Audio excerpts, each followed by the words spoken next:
Vítejte ve světě pohádek a her. Během pohádky uvidíte úžasné obrázky z našich rodinných her. Možná v nich objevíte své budoucí oblíbené hrdiny. A teď se pohodlně usaďte. Pohádka začíná za 3, 2, 1.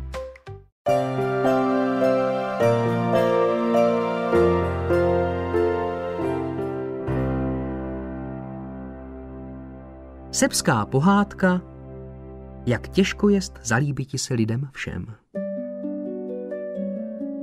Kdysi jeden rolník jel se synem do města, aby tam něco nakoupili. Že byla cesta daleká, pečlivý otec posadil svého syna na osla a sám šel pěšky vedle něho. Když už blížili se k poslední dědině, něco málo od města vzdálené, potkal je jakýsi člověk a povídá starému. Jářku, kmotře, máš všech 5 pohromadě? Proč pak nevsedneš si na osla sám? Chlapec má ještě mladé nohy a proto ať on běží, abys ty si mohl pohovět. I poslechl starý té rady a sám si vsedl na osla. Jeho syn kráčel pěšky po silnici. Za chvíli potkal je jiný chodec a pohroziv prstem starému zvolal. Ty kmotře, ty musíš mít srdce z kamene, že své dítě necháš běžet v tom úpalu. I řekl si starý, když na oslu jel hoch, vytýkali mi, proč sám nejedu. Ale sotva, že jsem si na osla sedl, zase se jim to nezdá v pořádku? Ale vím, co učiním. Půjdeme oba pěšky.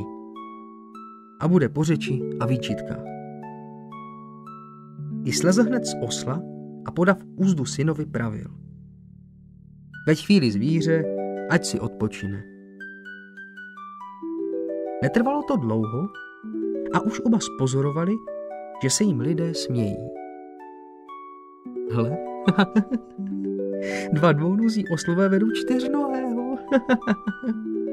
Posmíval se jim kdosi. A ani je nenapadne, že ten, který má 4 nohy, snadno by je oba unesl. I vylezl starý na osla, posadив syna za sebe. Ale než se nadáli, už je potkal jiný mravokárce, jenž křičel zdaleka. Slezte hned vy ukrutníci z toho ubohého zvířete! Chcete je utírat až k smrti? Či nevidíte, že sotva nohami plete? Co chcete? Aby vám zdechlo už před městem?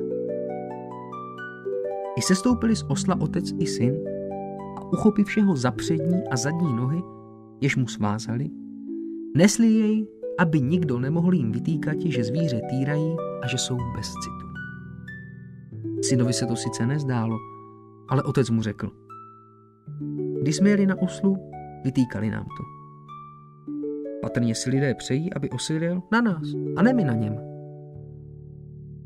Ale se špatnou se i tentokrát otázali, protože už po chvíli lidi se smíchem si na ně ukazovali. Hle blázni, kteří ani tolik nevědí, k čemu jest osel. Proto starý znova rozvázal zvířeti nohy a když se na ně postavilo, hned si na ně vylez vzkaz synovi.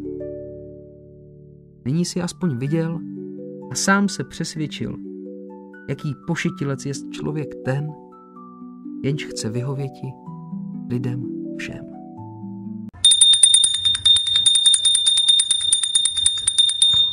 Zazvonil zvonec a pohádky je konec.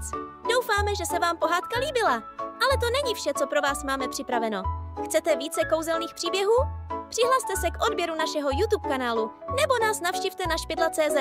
Máme pro vás připravenu kopu krásných pohádek v češtině. Zadarmo! A co takhle prožít vlastní pohádkové dobrodružství? Navštivte špidla.cz a objevte svět našich úžasných her. Na špidla.cz najdete hry pro celou rodinu. Od pohádkových světů až po vzrušující výzvy pro starší děti nebo strašidelné hry pro dospěláky. Tak na co čekáte? Ponořte se do světa zábavy se špidla.cz. Těšíme se na vás při další pohádce nebo ve světě našich her.